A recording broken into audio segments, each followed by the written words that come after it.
Assalomu alaykum vodiy fasl obunachilari. Ob-havoda qaranglar qanaqangi chiroyli bo'lib turibdi. Shu ob-havoyimizda xudo xolasa biz montaj ishlarini boshlab olganmiz.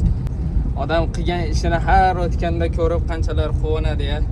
Mozaika fasonidagi fasadni plitkамizdan qilib bergan xonadonimiz. Bizning ishimiz sezonsiz. Qishda ham bemalol montaj qilib ketaveramiz akalar. Vodiyda qaysi nuqtasidan bo'lishidan qat'iy nazar. Yangi chekdagi obyektimizga yetib kelganmiz. Ko'rib turganlaringizdek montaj ishlari davom etyapti bizda. U burchak bilan bu burchakni solishtirganimizda bu tomon chiqqan, u tomon kirib ketgan. Shuni hisobiga mana shunday reykadan pona, mana ko'rib turganingizdek baquvvat ponalar bilan mahsulotimiz uchun, montaj uchun reykalarni to'qiladi va mahsulotimiz shunday qatiriladi. Bir donagina samarasi evaziga ushlaydi.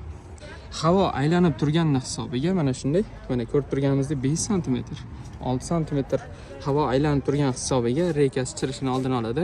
Avvaliga cho'rnay qatiriladi, keyin esa mahsulotimiz uchun mana shunday nol holatdagi so'kaladi. So'killari ham bo'ladi bu xonadonimizda. So'killarni ham bir xilda chiroyli qilib qatirilib ketilaveradi.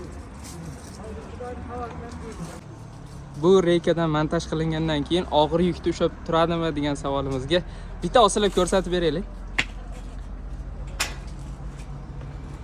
Ha, ko'tarildi. Ha, xudo xolasa baquvvat. Necha kilosiz? 60. 60 kilo yesti mana.